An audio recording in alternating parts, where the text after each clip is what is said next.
অনেক সময় ফজরের নামাজ আমরা ভয়ে ওয়াশরুমে গিয়ে পড়তাম। অনেক সময় গত 15-16 বছরে মুহাম্মদ সাল্লাল্লাহু আলাইহি সাল্লামকে নিয়ে কথা বলা একটা দুঃসাধ্য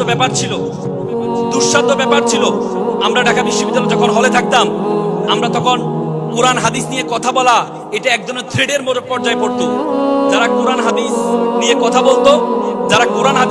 বলতো, যারা নিয়মিত নামাজ পড়তো, তাদেরকে ট্র্যাগিং দিয়ে তাকে মেরে হল থেকে বের করে দেওয়া হতো। এজন্য আমরা ভয়ে অনেক সময় ফজরের নামাজ আমরা ভয়ে ওয়াশরুমে গিয়ে পড়তাম। অনেক সময় আমাকে বলা হতো, যারা এখন তোমরা বলতে পারো তারা কি নামাজ পড়তে দিত না, তাদেরকে নামাজ পড়তো। যারা টুপি পরবে, পাঞ্জাবি পরে তাবলীগ করবে, তাদেরকে নামাজ পড়তে দিবে। শার্ট প্যান্ট পরে তুমি স্কুল থেকে আসছো, তুমি যে নামাজ পড়ো, তারা তখন শিবিরের ট্যাগিং দিয়ে আমাদেরকে মেরে হল থেকে বের করে দেওয়া হতো।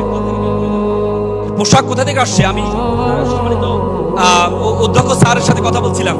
স্যারে বললো যে পোশাকের বিষয়ে বললো, উনি বলে যে পোশাক তো আসলে এটা তো অ্যারাবিক একটা পোশাক। আমাদের রাসূল যে পোশাক পরতেন, এই পোশাকটা ওইটা ওই সময়কার সকলে এই পোশাক পরতেন। আমি একটা হাদিস বললাম, আমি অবাক হলাম। তোমরা জানো আবু জেহেলকে হত্যা করেছিল ছোট দুই ভাই, মাআজ এবং মুআজ। নাম শুনেছো? মাআজ এবং মুআজ। মাআজ এবং মুআজ যখন বদরের ময়দানে যুদ্ধে অংশগ্রহণ করেছিল, তখন তারা আব্দুর রহমান বিন আউফকে